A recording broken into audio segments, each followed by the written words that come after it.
Bismillahirrahmanirrahim. Assalamualaikum warahmatullahi wabarakatuh. Alhamdulillah. Alhamdulillahilladzi bi ni'matihi tatimmus shalihat. Asyhadu an la ilaha illallah wahdahu la syarika lah. Lahul mulku wa lahul hamdu yuhyi wa yumitu wa huwa ala kulli syai'in qadir.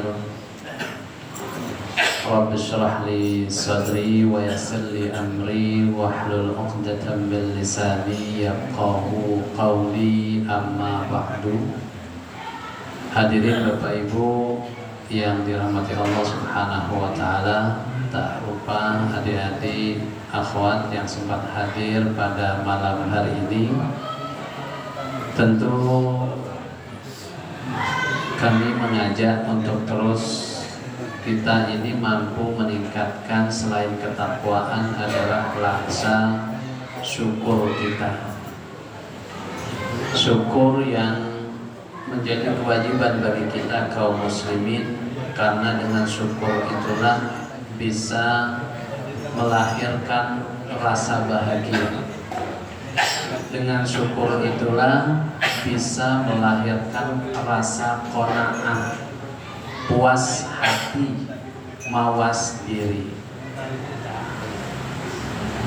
Apalagi kita di musim kemarau, di berbagai tempat mungkin ini sangat terasa.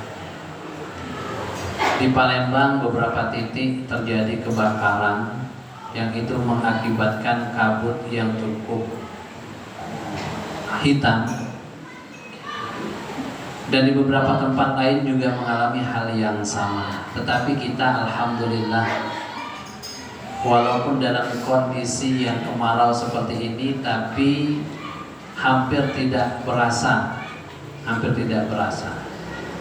Namun setelah kita amati Bapak Ibu, kejadian kemarau panjang ini bukan hanya terjadi begitu saja.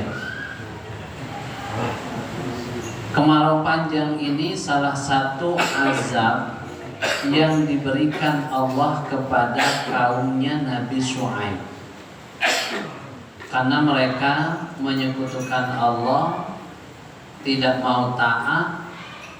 Dan yang paling mengerikan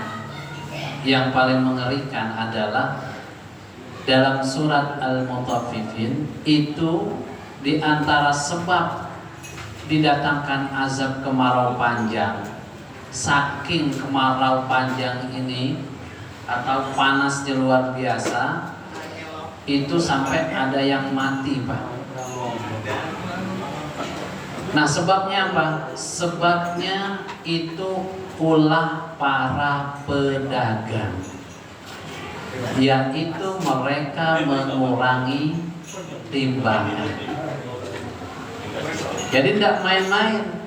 Jadi jangan kita lihat ini fenomena alam terus, tetapi salah satu sebab yang menjadikan kemarau panjang adalah para pelaku. Jadi yang di pasar itu banyak andil dalam hal kemarau ini. Tidak hanya dalam mengurangi timbangan, tetapi mungkin transaksi-transaksi yang dilakukan itu jauh lebih menakutkan daripada mengurangi timbangan. Oleh karena itu, panitia kemarin berpesan, makanya kami bawa laptop. Ustaz, malam hari ini kita bagaimana kalau membahas fikih muamalah. Fikih terkait dengan sosial, terkait dengan transaksi, terkait dengan sah dan tidaknya, boleh dan tidaknya bertransaksi. Dan ini cukup panjang. Contoh masalah, ada orang kredit motor, Pak, belum lunas, motornya dijual. Motor kredit sudah dapat BPKB belum? Belum. Boleh nggak jual motor hanya STNK tanpa BPKB? Kira-kira boleh nggak menurut jenengan? Meskinya nggak boleh. Meski.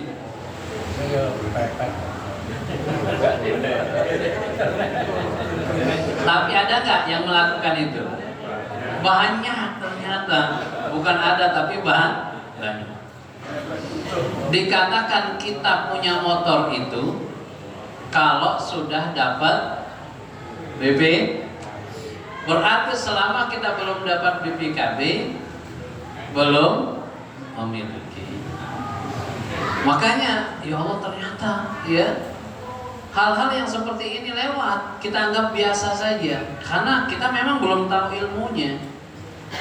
Nah, makanya pada malam hari ini kita ingin mengajak semuanya sedikit demi sedikit bagaimana bahwa transaksi jual beli, jangankan transaksi, kita berusaha untuk mencari nafkah saja. Itu kata Rasulullah sallallahu alaihi wasallam. Wa qala ba'du salaf, sebagian salaf mengatakan minaz zunubi zunubun la yukaffiruha illal ghammi bil ayat. Di antara dosa-dosa itu ada yang tidak bisa digugurkan, ada yang tidak bisa diampuni kecuali dengan mencari nafkah, nyari duit untuk keluar. Di antara upaya kita mencari duit adalah berniaga, berdagang. Wa fihi asarun an Rasulillah, dan ini terdapat asar dari Rasulullah. Rasulullah mengatakan, minaz zunubi zunubun la yukaffiruha illal hammi bi talabil ma'isha. Memang ada dosa yang tidak bisa diampuni kecuali dengan cara mencari nafkah. Jadi Masya Allah, orang-orang Islam itu nyangkul di sawah, kerja bangunan, itu sambil kerja tidak terasa ada dosa-dosa yang Allah ampunkan. Yang kedua Bapak Ibu, terkait dengan ini motivasi diri kita. Ada memang hadis, tapi hadisnya dhaif. Bahkan sebagian ulama mengatakan gharib, aneh hadis ini. Artinya ini hadis apa bukan? Bahwa rezeki itu 9 dari 10 rezeki itu terdapat pada jual beli. Tapi status hadis ini diragukan. Tapi ini sebagai motivasi memang. Karena kalau pengen jadi orang kaya pasti jadi pebisnis. Kan begitu. Kita berapa kali menyampaikan ini, ya kan? Nyuwun sewu. Bapak saya PNS, adik saya PNS, kakak saya PNS. Tapi kakak saya tidak punya kerja sampingan, Pak. Kakak perempuan pas dia dua, kakak saya lagi. Kakak pertama PNS. Itu nyuwun sewu, Pak. Karena nggak ada usaha sampingan. Itu sampai duit itu minjem. Kadang minjem ke koperasi, ya kan? Artinya memang kalau kita nggak usaha, ngandalkan gaji segitu-gitunya, jadi orang kaya itu sulit. Sulit. Ini kan kita sebentar lagi pemilihan. Ini bukan kampanye, ya kan? Pemilihan, Masya Allah, sampai sudah ada yang ketangkep tangan ngasih satu suara 500.000. Luar biasa. Kalikan aja berapa orang itu ya. Padahal nyuwun sewu, gaji anggota DPR berapa? 5 miliar gajinya. Ada kan orang yang jadi bupati nyesel, Pak? Ada. Saya nyesal jadi bupati, pernah baca beritanya. Nah, setelah tahu berapa gajinya, nyesel saya kalau gaji cuma segini jadi bupati. Iya, kan begitu. Kalau tidak ada gaji sampingan, mikirnya bingung. Makanya dia bilang, orang yang nyesel ini, kalau nggak korupsi sulit katanya. Begitu. Nah, pengusaha enak, cepat kayanya, ya kan, cepat kayanya. Tapi di sini dalam hadis Rasulullah untuk pengusaha, al-bai'ani bil khiyar ma lam yatafarraqa fa in sadaqa wa bayyana burika lahuma. Kalau pedagang itu jujur, ngomong apa adanya. Kalau barangnya kurang bagus, bilang kurang bagus. Bagus, maka berkah. Uang yang didapatkan berkah. Tapi kalau tidak jujur, muhiyat atau muhiqat barakatu bai'ihima, berkahnya akan hilang. Makanya kadang-kadang ada orang dagang terus tapi nggak kelihatan untungnya. Mungkin ada sistem yang salah, selain karena dia durhaka, mungkin transaksinya itu ada yang berubah, tidak sesuai dengan syariat. Nah, panjang Bapak Ibu kalau kita berbicara tentang jual beli ini. Maka mungkin pada malam hari ini 2 poin sambil nanti kita diskusi tanya jawab, monggo boleh ya. Ini malam hari ini khusus kita ingin membahas transaksi-transaksi yang tidak dibolehkan dalam Islam. Ya. Kalau kita sudah tahu yang tidak boleh, berarti selain itu boleh. Kan gitu. Kita ini sering kalau punya mangga, punya rambutan, punya duku, belinya borongan. Iya gitu kan? Diborong. Nah itu kalau bahasa lainnya ijon. Ijon apa? Jual beli apa itu? Ijon ya? Nah itu dalam syariat tak boleh. Iya kan? Belum tahu tuh jadi apa enggak buahnya kan? Nah, karena ada unsur gharar di sana nanti. Nah, mungkin malam hari ini ada 2 hal yang ingin kami sampaikan, atau nanti kalau ada waktu kita tambah boleh. Jual beli yang dilarang di dalam Islam. Satu. Jual beli barang yang belum diterima atau belum dimiliki. Punya bayangan nggak transaksi seperti apa? Belum punya barang tapi berani jualan. Atau dia beli tapi belum diterima, dia jual.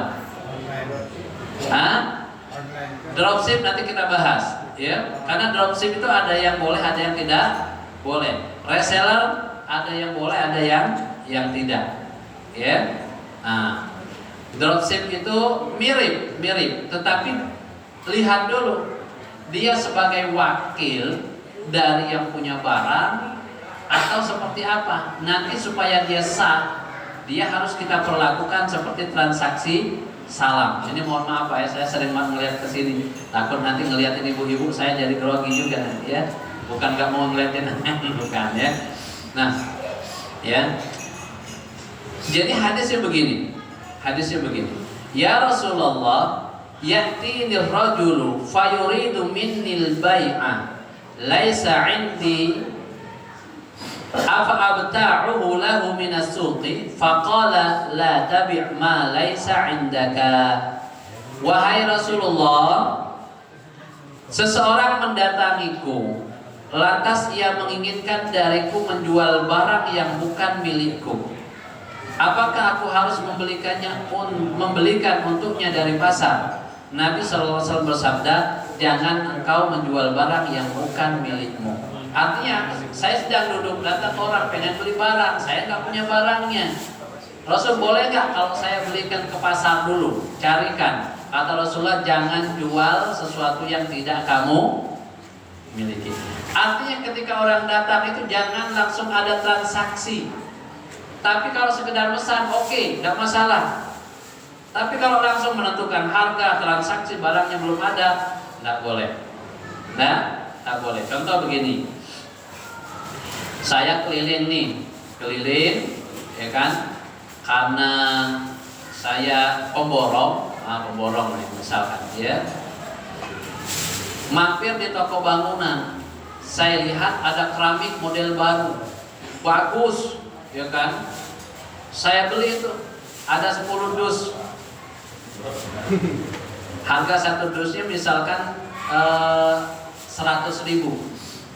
Berarti kalau 10 1 juta. Barangnya tetap saya titipkan di toko bangunan. Saya keliling, saya tawarkan, ada nggak yang perlu nih bagus? Saya mau ngomong begitu. Ada yang tertarik. Saya datang belinya. Tadi modal saya berapa? 100. Saya bilang nggak apa-apa, ambil 115. Tapi nanti kau ambil di toko bangunan ya, kan begitu. Nah ini hukumnya tidak boleh, haram. Kenapa? Belum menjadi milik kita, belum dipindahkan dari tempatnya. Makanya kenapa kita beli beli kredit dengan melibatkan pihak ketiga itu tidak boleh, ya kan? Tidak boleh ya, kenapa? Karena pihak ketiga ini tidak memindahkan barangnya. Coba bank yang membiayai kita, mobilnya diambil, dikeluarkan dari showroomnya, pindahkan ke bank. Kita datang ambil barangnya di bank, transaksinya di bank, sah, boleh. Cuman jangan sampai ada istilahnya kalau telat sehari itu ada denda. Jangan sampai ada denda. Nah, itu kan sesuatu yang belum kita miliki. Makanya kalau tadi misalkan hari ini kan ada jual beli online. Jual beli online. Orang yang jual beli online itu ada yang memang punya barang, ada yang tidak punya barang. Kira-kira yang jual online itu banyak punya barang atau tidak? Tidak. Yang dijual itu apa jadinya? Gambar, ya kan? Nah, ditawarkan, ya kan? Nah, jadi kalau pedagang kecil nih, snack, apalagi, ya kan, ikan, misalkan tukang sayur, dia kan karena sudah banyak langganan, dia upload saja tuh di statusnya, biar orang ngelihat, wih, jualannya bagus-bagus nih, ikan ini, ikan itu. Nah, barangnya kan belum ada, malam dia nge-share, orang semua pada minta.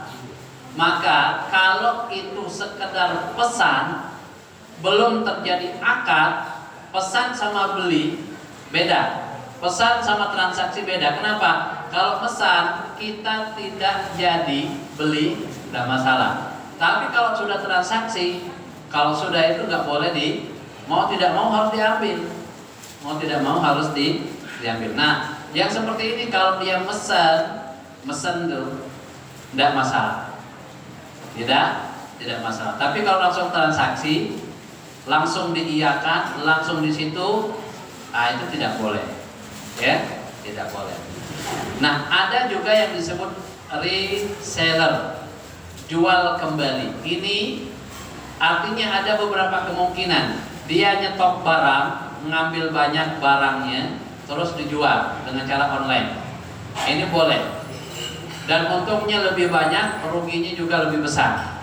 Karena dia beli banyak, kalau habis untungnya banyak, harga lebih murah, jual lebih. Makanya di Tanah Abang itu kalau nggak protes, alhamdulillah di TikTok sudah stop jual beli di TikTok, udah nggak boleh. Kenapa? Karena pedagang-pedagang di Tanah Abang protes. Sepi bu, nggak ada yang jualan. Kenapa? Karena kan mereka punya stok banyak, nggak laku 3 karung, 10 karung. Itu kan dijual, misalkan harganya 150, biasa jual di Tanah Abang. Karena daripada ini barang menuhi dan uang yang nggak ada, dijualkanlah ke orang ini dengan harga 50. Kan jauh beda, 150 dijual 50. Maka dia langsung jualan di TikTok, harganya 75 gitu. Kalau beli di Tanah Abang 150, ya kan murah, kualitas sama, merek bahkan ditampilkan mereknya sama, tambah jadi orang di Tanah Abang itu merek jualan gua 150 kok dijual 70, separuh harga. Kan orang banyak beli di situ, kan begitu. Nah, ditutup, kan akhirnya ditutup. Nah dia banyak punya, kemudian dia jual nggak masalah, nggak masalah. Gitu. Atau dia bisa jadi sebagai wakil. Wakil itu kalau bahasa kita itu maklar boleh, ya. Maklar dia nggak punya barang, cuma dia nawarkan sebagai wakil dari yang punya. Dan maklar kalau dia dapat 2 keuntungan boleh. Nih saya punya barang, saya bilang, Mas jualkan laptop saya, harganya 6 juta. Oh iya, nanti tak kasih deh, nanti tak kasih. Terus dia naikkan harga jadi 6,5. Dan saya bilang terserah mau jual berapa, pokoknya saya jual 6 juta. Artinya sudah dapat, dia naikkan 6.500.000. Dapat untung dari sini, terus dapat dari saya. Itu boleh. Kalau dropship beda lagi. Dropship itu memang tidak punya barang, murni jual gambar. Dan dia wakil daripada yang punya. Maka harus ada kesepakatan. Bolehnya jualan dropship seperti itu kalau satu, dia jual gambar, menampilkan gambar harus sesuai seperti gambar, warnanya, pokoknya semua. Yang kedua, uangnya harus lunas di muka, nggak pakai DP-DP-an, harus lunas. Kalau nggak lunas nggak boleh, nggak sah. Waktunya jelas. Terus barangnya tidak boleh barang yang sudah pasti. Maksudnya sudah pasti apa? Sudah ditunjuk, dipastikan. Pokoknya saya mau beli laptop yang punya Ustaz. Nggak boleh. Harusnya dia beli, karena belum tentu dapat laptop yang punya dari saya. Kalau yang penting saya beli laptop begini. Artinya banyak di toko-toko yang lain. Kalau sudah ditentukan seperti itu tidak boleh. Makanya sebelum kita terjun dalam dunia bisnis, kita harus paham dulu mana boleh, mana tidak boleh.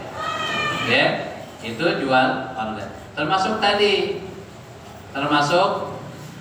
kita punya kolam, kita taruh ikan, ya kan? Ada orang pengen beli, borongan dah. Pokoknya saya jual ikan 50.000, ikan yang ada di dalam kolam semuanya ambil. Nggak boleh, ya, nggak boleh begitu. Kecuali memang itu kolam memang sudah punya kita dan kita tahu jumlahnya, atau burung di udara. Termasuk jual beli motor tadi. Kalau motor cuma STNK, kan kita nggak ngerti itu hasil nyuri, itu hasil apa, kan nggak tahu, ya kan?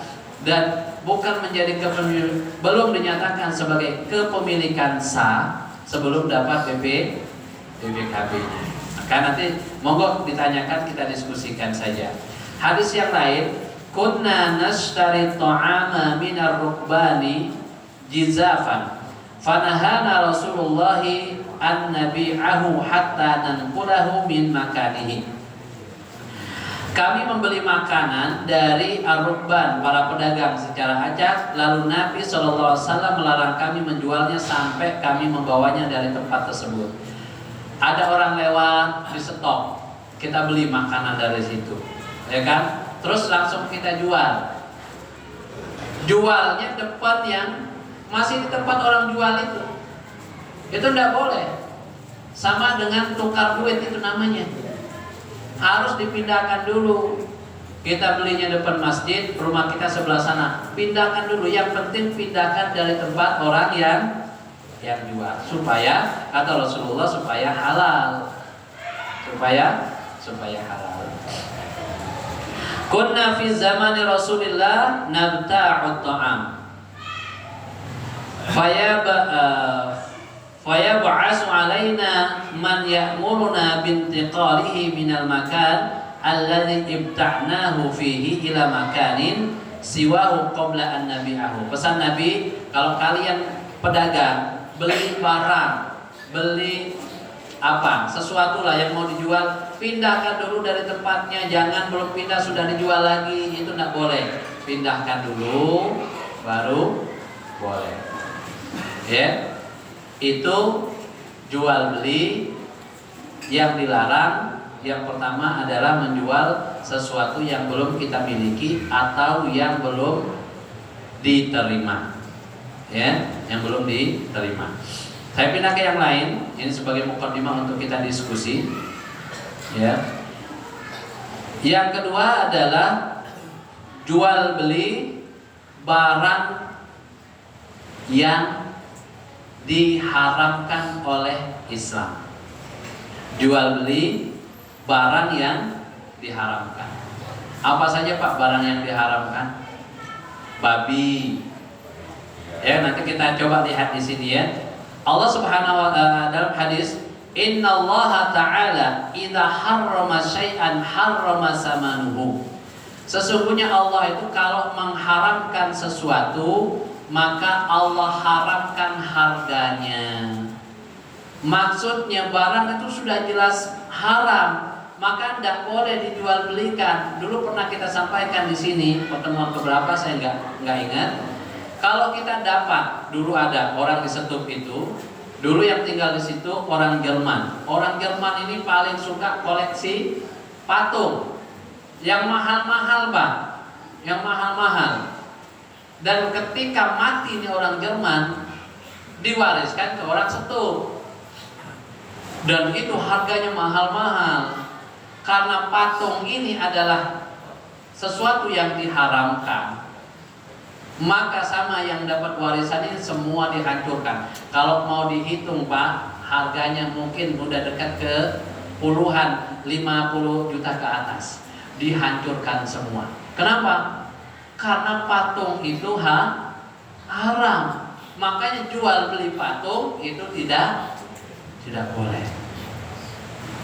Babi, ya Allah, di salah satu tempat saya ngisi kajian, masih di lokasi mana? Karanganyar juga, Kabupaten Karanganyar.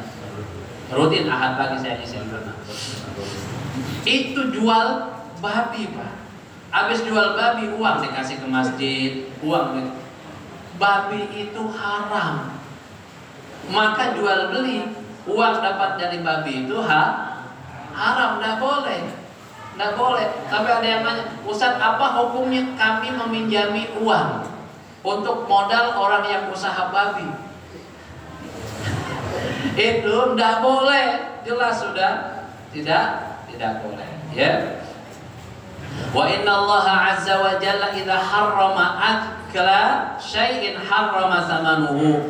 Dan Allah Subhanahu wa taala jika mengharamkan sesuatu untuk dimakan, maka menjualnya menjadi haram. Contoh yang masih ada di pasar-pasar. Apa Pak yang terbuat dari darah dibekukan itu apa? Saret masih ada kan di pasar? Darah itu najis, haram, tidak boleh dimakan.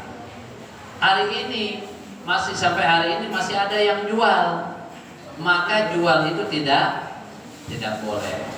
Ya. Nah, berikut adalah beberapa barang komoditi atau barang yang haram diperdagangkan atau diperjualbelikan. Ya. 1. Minuman keras yang memabukkan. Jadi kalau mau buka warung, punya hotel, jangan jual khamar, jangan jual minuman keras karena ini haram, maka uangnya juga haram. Ya. Hurrimatit tijaratu fil khamri, riwayat Bukhari. Perdagangan khamar telah diharamkan. Dulu beberapa bulan yang lalu sempat jenengan baca enggak di salah satu botol, entah itu khamar minuman keras, entah itu bir, enggak tahu, yang ada legalitas halal dari MUI. Pernah? Saya sampai kaget. Ada stempel halalnya dari, tapi kemudian diprotes, ditarik label halalnya. Makanya karena halal hari ini, yang memberikan label halal hari ini bukan MUI sekarang. Ya, repot nanti kita. Ya, repot. Nah, yang kedua, bangkai. Bangkai ini haram. Bangkai itu apa saja, Pak? Hewan yang mati tidak disembelih, bangkai. Kan hari ini banyak peternak ayam. Sehari itu mesti ada yang mati. Daripada dibuang, datanglah peternak lele. Dibeli. Udah nggak apa-apa, 10.000 udah satu. Atau dibeli lebih murah, 5.000 terserah lah. Yang penting jadi duit. Padahal itu bangkai. Bangkai itu haram. maka tidak boleh dijual belikan. Sudah gitu, ikan lelenya dikasih bangkai, ikan lelenya dijual, yang makannya jenengan, ya. Nah, ikan lele atau hewan yang memakan makanan najis itu tidak boleh langsung dikonsum, tidak boleh langsung dimakan, dikarantinakan dulu. Sudah kita bahas, ingat ya. Nah, paling tidak seminggu dikarantinakan, dikasih makanan yang bersih, yang halal, baru habis itu dimakan. Dan cara membersihkan ikan juga harus dengan cara yang baik. Kata Rasulullah, kalau mau membunuh ikan atau hewan, maka bunuhlah dengan cara yang baik. Di pasar nih, mohon maaf kalau ada pedagang ikan di sini, kalau kita beli ikan lele itu, lele diapain dulu? Kalau dipukul mungkin langsung mati. Ini dipatahkan ininya, kan masih hidup dia. Itu nyiksa apa? Nyiksa hewan. Kalau udah termasuk dalam kategori nyiksa, berarti itu kezoliman. Kezoliman di akhirat pasti akan dibalas sama Allah. Karena hewan itu nanti di akhirat semua dibangkitkan. Semua dibangkitkan. Untuk apa? Bukan ditimbang amalnya, tidak. Karena nanti setelah dibangkitkan, dihancurkan lagi jadi debu. Mereka tidak masuk surga, tidak masuk neraka. Dibangkitkan cuma untuk ngebalas kezoliman. Tukang ikan, ada ikan yang merasa dizolimi, kenapa aku dipatahkan, nggak dimatikan? Maka kelak di hadapan Allah, ya Allah, fulanah yang jual ikan, dulu saya begini, saya ingin balas hari ini, persilakan sama Allah. Dipatahkan leher kita, hidup lagi dipatahkan, sampai kata Allah, lele udah puas belum? Belum, ulang lagi Pak. Udah puas belum? Udah ya Allah, selesai. Betul Pak. Makanya anak-anak kita yang anak kecil itu jangan dibiasakan beli ikan cupang yang buat diadu. Esok kalau dia mau balas, diadu pula dia, ya kan? Pas mau diadu dia bilang, ya Allah, ini bukan kehendakku ya Allah, karena bapakku dia sibuk kerja, jadi aku dikasih ini. Nah, dia adulah sama bapaknya nanti. Ya. Nah, satu bangkai tadi ya tidak disembelih, atau disembelih bukan karena Allah, tidak menyebut nama Allah, disembelih karena momen-momen tertentu, untuk pohon, untuk laut. Ini jadi bangkai, nggak boleh dimakan, nggak boleh dijual belikan. Hewan jatuh dari ketinggian, ya kan? Jatuh dari lantai 2 mati, jadi bangkai, ya. Banyak ya, yang tenggelam, yang kecekik itu jadi bangkai semua. Ini haram dimakan, haram dijual belikan, ya. Termasuk semut, kita pernah bahas Pak. Semut itu kalau mati jadi bangkai. Bangkai itu najis. Makanya kalau jenengan mau bikin teh harus hati-hati, lihat ada semutnya apa enggak. Ya, kalau jenengan nggak ngerti, ngaduk, ternyata pas sudah itu dilihat ada semut mati di dalamnya, ini masih ma'fu anhu, dimaafkan. Tapi kalau ada ibu-ibu pengen ngeprank suaminya, sudah bikin kopi atau sudah bikin teh, dia ambil semut 2-3 ekor dimasukkan ke minuman, maka minuman ini jadi najis, tidak boleh kenapa? Karena ada unsur kesengajaan memasukkan sesuatu yang najis. Gitu ya, bangkai. Maka menjual belikan bangkai tidak boleh. Ini wabil khusus bagi mereka, kecuali bangkai ikan, bangkai belalang, tidak apa-apa. Apa? Jangkrik, laron, tidak apa-apa. Ya, tidak apa-apa. Kemudian babi, sudah tadi kita sebutkan. Ya, apapun dari jenis babi, mau bulunya, mau kukunya, semua itu haram, tidak boleh dijual belikan. Berhala tadi, patung, berhala, ya. Nah,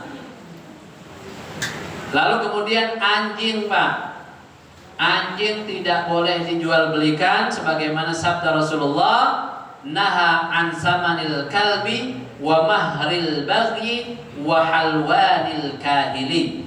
Rasulullah Shallallahu Alaihi Wasallam melarang hasil penjualan anjing, penghasilan pelacur, jual dirinya, ya, dan upah perdukunan.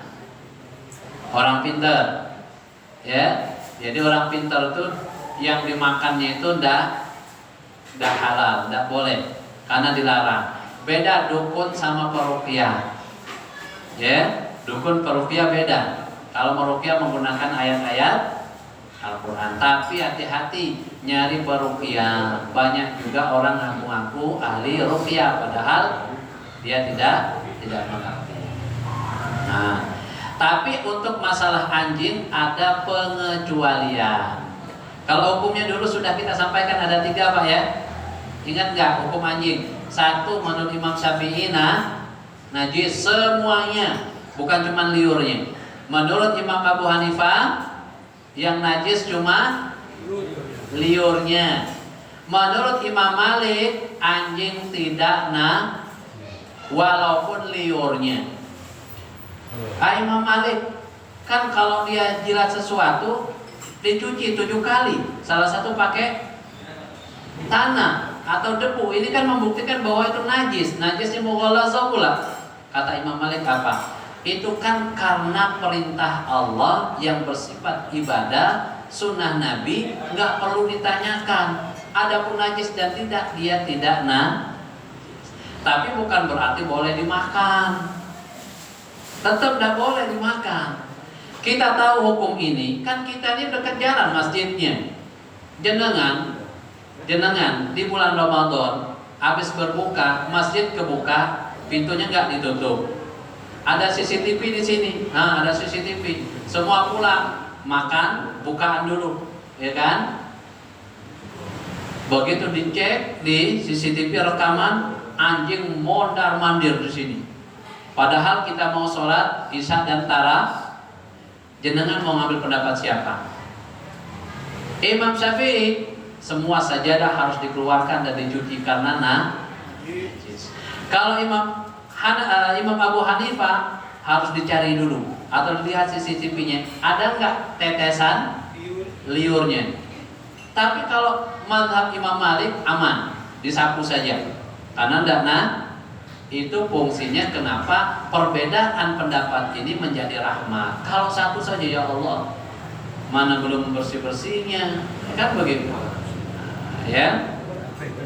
Nah, ada pengecualian anjing itu boleh dijual belikan kalau anjing itu untuk berburu, untuk jaga rumah. Kalau cuma sekedar lucu-lucuan, haram hukum. Ih lucu, ya kan, gemes, haram. Jual beli. Anna Rasulullah sallallahu alaihi wasallam naha an samanis sin at-sannau wal kalbi illa kalbi saidin. Di sini ditambah juga masalah kucing di sini.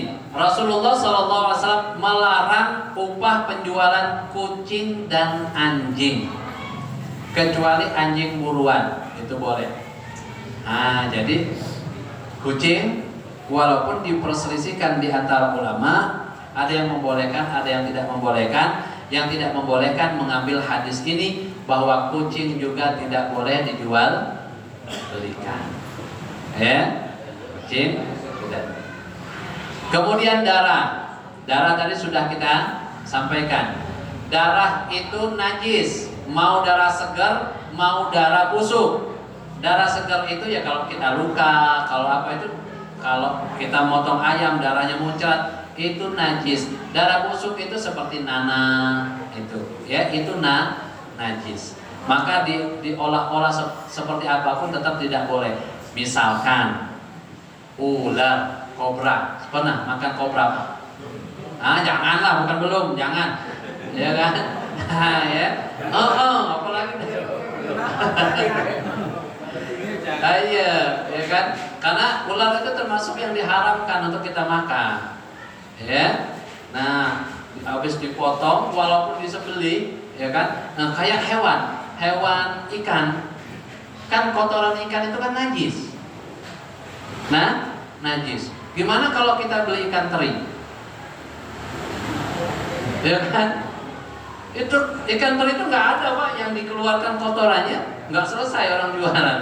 Nah, itu termasuk yang ma'fu anhu. Maka ada juga pendapat dalam mazhab, kalau nggak salah mazhab Imam Syafi'i, Imam Malik, kotoran hewan yang dagingnya boleh dimakan dikategorikan yang ma'fu anhu atau tidak najis. Kotoran ayam kena, ayam boleh nggak dimakan? Boleh, maka bersihkan pakai tisu. Tapi kalau jumhur harus dicuci karena najis kotorannya. Nah, jadi ada yang ma'fu itu yang dimaafkan. Ya. Nah, darah ini tidak boleh, ya, darah harus dicuci dan tidak boleh jual beli darah. Makanya kalau kita donor darah, kalau dikasih duit jangan diambil, ya kan? Iya, apapun alasannya, kecuali jenengan nggak punya ongkos, beda lagi, itu darurat namanya. Kan kata orang nih ganti ongkos bensin, kan gitu. Iya, darah tidak dijual belikan, tidak dijual belikan. Karena hari ini masya Allah aneh-aneh Pak ya. Sudah lama kalau bank sperma itu sudah lama, ya, bank sperma itu sudah lama. Artinya ada bank khusus jual sperma, ya, iya sudah canggih, sudah di Palestina yang hari ini dijajah, ya Allah ya, mudah-mudahan Allah kasih kemenangan, amin, ya. Itu kan kalau suaminya di penjara Pak, mujahidin itu kalau di penjara oleh orang Israel lama Pak, sampai 40 tahun, 30 tahun, padahal baru nikah 2-3 bulan. Terus gimana? Maka caranya agar dia tetap punya keturunan, di antara caranya adalah ketika waktu jenguk itu spermanya diambil. Sperma suami yang di penjara dibawa, dimasukkan ke rahim istri sahnya. Itu boleh.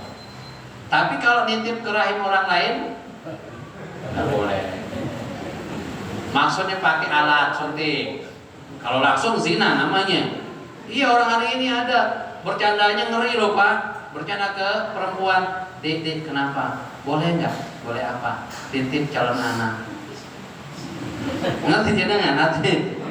Nah iya, nggak boleh ya. Nah jadi ini darah, ya. Inna Rasulullah Sallallahu Alaihi Wasallam naha an samanid dam. Rasulullah melarang tentang harga darah. Wa samanil kalbi, harga anjing. Wa kasbil amati, hasil penjualan anjing, upah dari budak wanita yang berzina. Nggak boleh. Wa la'anal washimata wal mustaushima wa akilir riba wa mukilahu wa la'anal musawwir. Nah ini hadisnya panjang ya. Hadis Bukhari Pak ya, saya bacakan maknanya saja nih. Ya kan? Rasulullah SAW melarang hasil penjualan darah, hasil penjualan anjing, dan upah dari budak wanita yang berzina. Dia berzina, kan budak itu kan milik kita.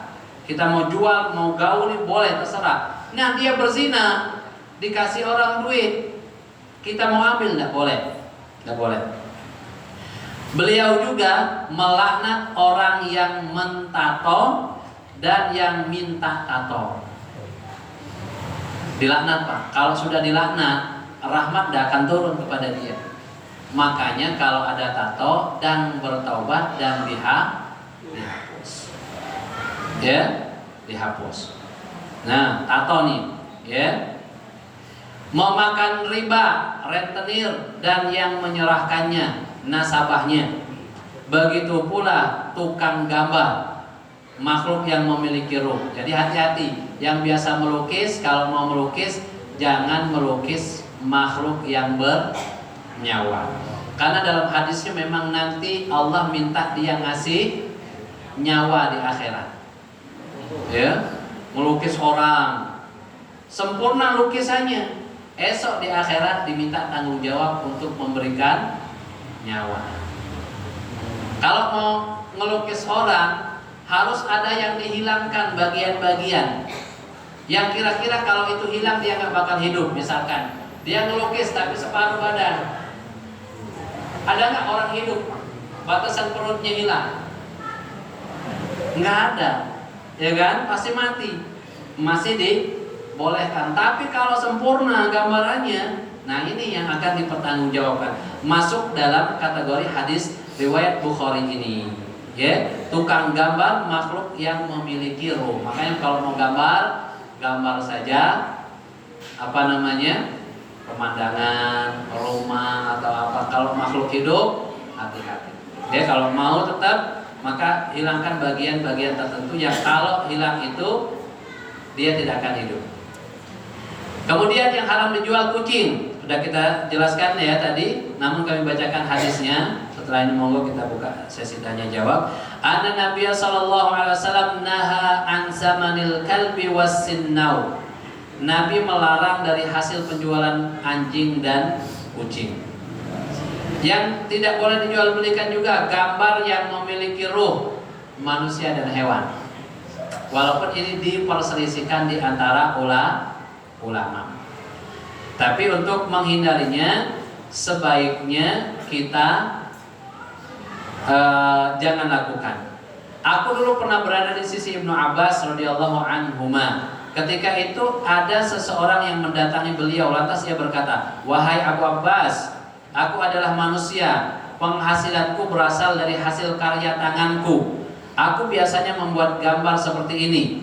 Ibnu Abbas kemudian berkata, "Tidaklah yang ku sampaikan berikut ini selain dari yang pernah ku dengar dari Nabi sallallahu alaihi wasallam. Aku pernah mendengar beliau bersabda, barang siapa yang membuat gambar, Allah akan mengazabnya hingga ia bisa meniupkan ruh pada gambar yang ia buat."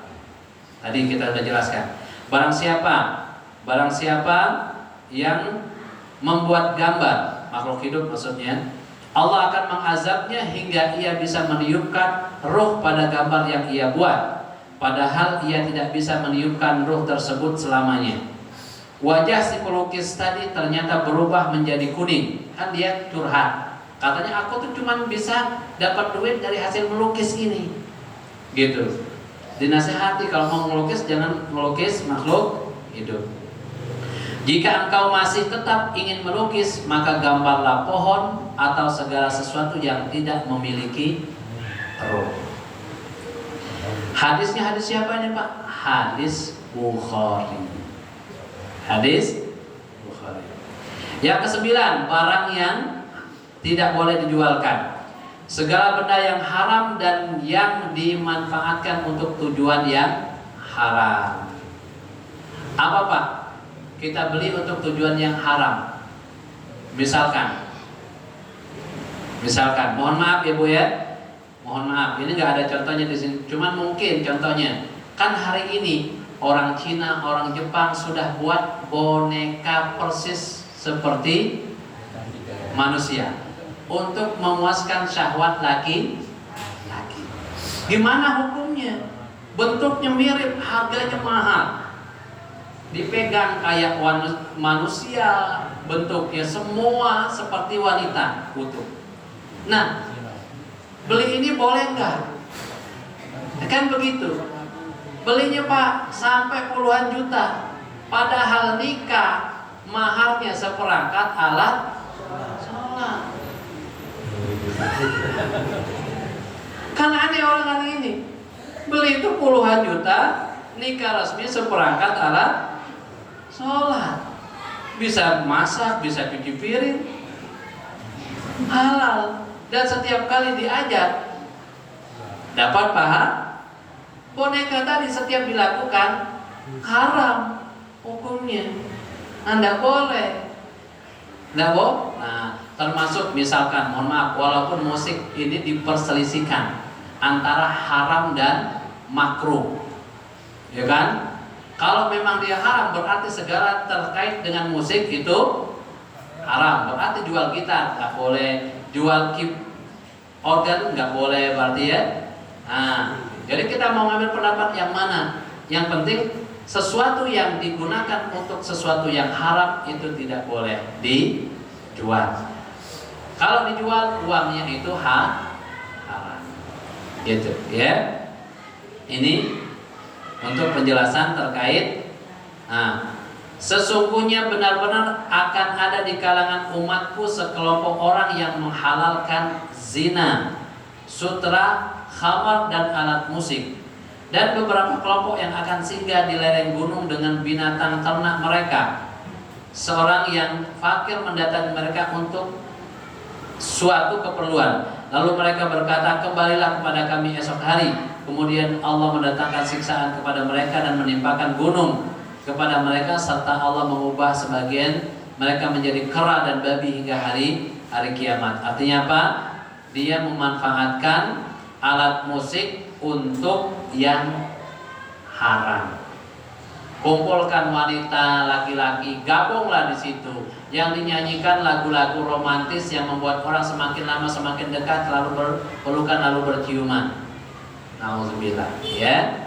Nah, ini sesuatu yang digunakan untuk yang haram maka tidak dibolehkan. Baik, sampai di sini dulu untuk pada malam hari ini, karena kita masih ada sesi tanya jawab, ya. Mungkin 10-15 menit ke depan, karena setelah ini saya lihat masih ada runutan acara. Monggo kalau ada yang mau ditanyakan, baik terkait dengan materi yang kita sampaikan atau di luar materi. Monggo, Pak.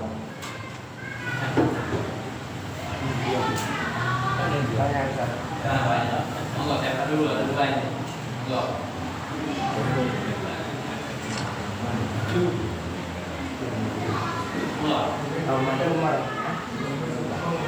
Assalamualaikum warahmatullahi wabarakatuh. Tanya Pak Ustaz, tapi pertanyaan saya bukan berarti apa ya,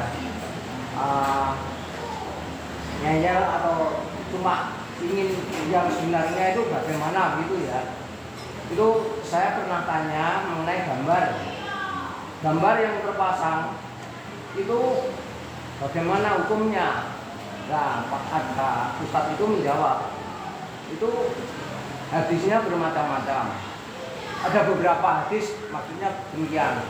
Nah, itu maksudnya yang tidak membolehkan itu dikhawatirkan kalau itu gambar itu dipuja-puja. Kalau tidak dipuja, itu boleh gitu. Nah, itu di bidang kami timbul pertanyaan bagaimana yang sebenarnya. Satu, yang kedua kali mengenai hewan yang membunuh, ya kami dibunuh tapi tidak ya sengaja. Misalnya semut, wah ini mengganggu, ini belalang mengganggu, matikan saja. Dan mungkin hewan-hewan kecil yang lainnya. Demikian jawabannya. Waalaikumsalam warahmatullahi wabarakatuh. Yang pertama terkait gambar di rumah-rumah ya Pak ya. Yang kita tempel, kita kan pulang haji itu foto-foto kita cetak, kita tempel, atau foto wisuda gitu kan. Nah, terkait foto ini memang di kalangan ulama sudah jelas ada perbedaan pendapat antara yang membolehkan dan yang tidak. Tapi di balik itu semua Pak, yang harus kita pahami adalah kalau rumah ada gambar, malaikat tidak mau masuk. Nah, gambar apa? Ini memang diperselisihkan Pak. Yang dimaksud gambar itu apakah gambar yang memang kita cetak atau gambar yang muncul sehingga terkesan seperti patung, seperti itu. Sehingga ada dua kelompok ini memang. Kata jenengan tadi kan antara yang membolehkan dan yang tidak tadi, memang iya ada perselisihan. Tapi kalau sudah demikian, maka sebaiknya kita mengambil yang paling selamat. Ambil, simpen Pak. Oh itu kan kenang-kenangan. Siapkan album yang jenengan buat seindah mungkin. Taruh di meja. Jadi kalau orang namu nggak lihat di dinding, tetap akan kelihatan sama tamu. Tapi tempatnya tidak di dinding. Itu lebih aman. Itu lebih aman. Itu ya. Kenapa? Karena jelas malaikat masuk. Tapi kan Ustaz ada yang ketika ada dua persepsi itu semaksimal mungkin kita ngambil yang paling baik bagi kita, gitu ya. Jadi artinya saya juga tidak menyalahkan, tidak juga ini. Artinya silakan mau mana yang mana, ya. Karena kalau di sekolah kita, di kantor nggak mungkin kan, kantor kan harus ada gambar presiden, Pancasila, wakil presiden, ya kan? Kalau kita keras nggak boleh, ditangkap bisa jadi kepala sekolahnya. Nah kita ambil yang tadi, ya kan? Begitu. Jadi itu yang pertama. Ya. Jadi kalau punya gambar pengen sebagai kenang-kenangan, carilah album yang paling mahal, bila perlu yang dicat dia tulis dari tinta. Ah iya, itu lebih menarik, ya kan? Bisa dibawa kemana-mana. Yang kedua terkait dengan kalau kita tidak sengaja membunuh hewan kecil-kecil, iya. Sengaja, baik. Pertama semut itu tidak boleh dibunuh, ya. Semut itu tidak boleh dibunuh.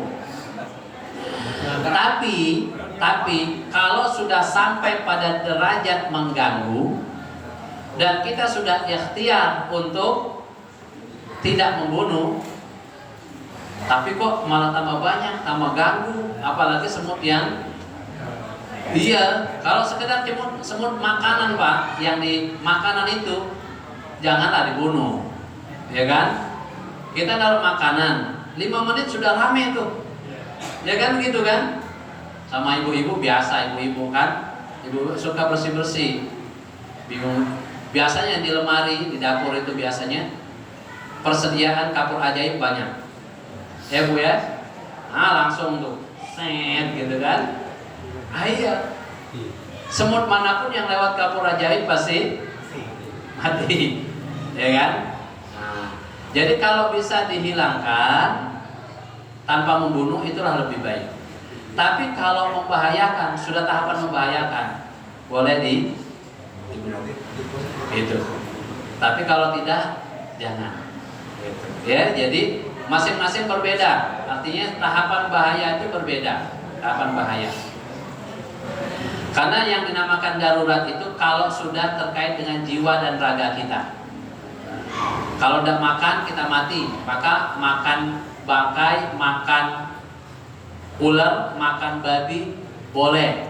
Karena kita kalau nggak makan mati, itu darurat namanya, ya kan?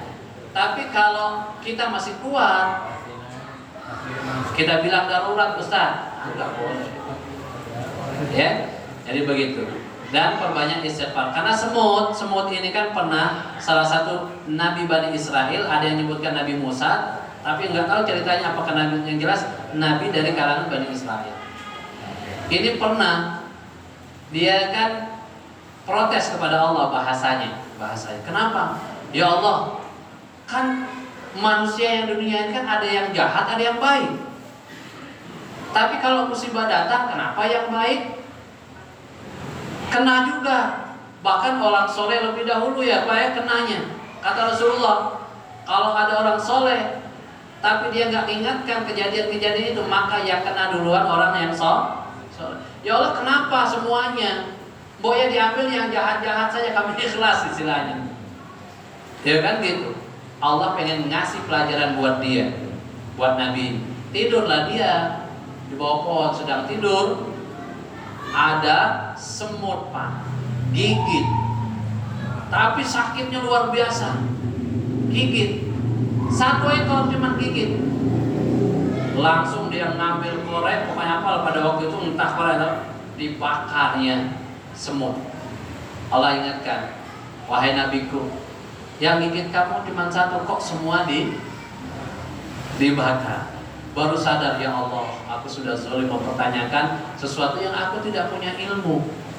Kayak manusia yang jahat segelintir orang, tapi yang kena musibah semut satu gigit, semua yang dibakar. Kan begitu. Iya. Jadi ya, nah, kalau memang mampu untuk tidak membakarnya, mungkin disapu. Kan disapu itu belum tentu mati. Nah, tidak dia, ya. Nah, monggo. Enggak. Membahas yang lukisan tadi. Aku itu apakah sama maksudnya juga foto sendiri misalnya itu yang pertama. Yang kedua, sekarang musimnya ini ya Pak, beli anjing musim itu tentang mengganti, istilahnya mengganti pakan vaksin seperti itu aja. Itu bagaimana? Baik. Pertama, apakah melukis dan foto sama atau tidak? Ulama hampir sepakat foto beda. Boleh. Dibolehkan. Kita kan mau bikin paspor, foto. Mau wisuda, foto. Mau daftar sekolah, foto. Boleh. Karena itu apa istilah ulama itu, karena itu bayangan atau apa itu dicetak itu tidak masalah. Foto beda dengan lukisan tadi. Terkait jual anjing dan kucing, tapi bahasanya bukan jual, ganti makan, ganti vaksin gitu kan. Kalau tadi kan kita ada pengecualian. Anjing itu kalau dikecualikan kalau untuk berburu atau jaga rumah. Jangan kan punya kambing, punya lahan, kan anjing tuh di situ. Supaya kalau ada orang macam-macam dia teriak lah gitu kan. Ini boleh. Tapi kalau cuman apa namanya? Lucu-lucuan, walaupun bahasanya apa? Ganti makan, tetap nggak boleh. Tapi kucing ada dua pendapat. Antara yang membolehkan yang tidak. Ambil pendapat yang membolehkan. Kucing. Ya, kucing. Tapi kalau anjing tidak. Ya, itu. Jadi begitu. Caranya. Monggo kalau ada yang lain. Kita sampai jam berapa? Udah cukup Pak? Cukup. Saya juga. Oh, satu terakhir, monggo. Tadi kan sempat membahas tentang diri ya, tentang hewan. Nah, kalau mancing, Ustaz. Mancing itu kita dapat di pasar kayaknya kan menyakiti seperti itu. Kalau mancing beda ya. Kan kita menangkap ikan itu ada macam-macam cara, ya kan? Salah satu caranya adalah orang-orang soleh dulu juga melakukan itu. Jadi kalau mancing beda. Bahkan kita, kalau mancing itu yang kita khawatirkan kan kita ini nggak punya kolam, nggak punya, kan datang ke pemancingan. Nah, hukum kita mancing di pemancingan itu gimana itu? Kan kita gimana biasanya di pemancingan? Pernah mancing di pemancingan? Beli ikan di dalam air kan? Nggak boleh. Nggak boleh. Beli ikan di dalam air. Tadi sesuai. Kalau dapat baru ditimbang, nah itu boleh. Kalau dapat ditimbang berapa, nah itu dapatnya boleh. Ya kan? Adapun kita bayar untuk nyewa ini, nyewa tempat, ya wajar dia nyiapkan tempat, dia nyiapkan ini. Tapi kalau beli, udah pokoknya dapat nggak dapat bayar sekian. 1 jam 20.000. Kan kalau kita dapat banyak, kita yang untung. Kalau kita nggak dapat, dia yang untung. Iya kan ada zorot. Iya, ada ketidakjelasan dan ada sifatnya tipu menipu, sama dengan judi. Judi kan begitu. Kita masang di nomor 5, yang keluar 4. Kalau 5 kita menang, kalau 4 dia kan begitu. Judi itu halal. Ya. Jadi mancing beda. Ya. Kadang-kadang juga kan kita umpan pancingnya ikan itu sendiri, potong 4 ikan ini kan. Itu beda. Iya. Ya. Baik Bapak Ibu ya, insya Allah kalau ada waktu lain waktu khusus nanti kita jenengan siapkan permasalahan transaksi yang mungkin jenengan masih ragu, seperti arisan barang, arisan duit. Arisan duit itu saya juga bingung hari ini kok tambah banyak modelnya. Yang dapat pertama, kedua, ketiga beda-beda jumlahnya. Ya begitu Bu ya? Iya Pak, ya Allah itu hati-hati. Arisan barang itu bisa haram, bisa halal, iya. Lelang gimana caranya? Ya kan nanti semua itu insya Allah kalau kapan-kapan kita lanjut kalau ada usia yang panjang. Demikian, mohon maaf jika ada kata yang kurang berkenan. Kami akhiri dengan wassalamualaikum warahmatullahi wabarakatuh.